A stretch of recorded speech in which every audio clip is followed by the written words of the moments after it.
Hello, in this video I'm going to show you how to find terms of use on VSCO. So first of all you want to open the VSCO application, so just click on the VSCO icon on your screen. Then it doesn't matter in which tab you are, either if you're on Feed, Discover, Studio, Profile or Spaces, just click on the tool lines right here in the top left corner. Then you want to go to About, so click on About, and then you just want to click to the Terms of Use. And this will bring you to their website about the Terms of Use of the VSCO. So this is it. Thanks for watching. I hope this video helped you.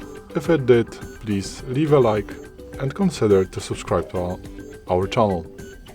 Bye!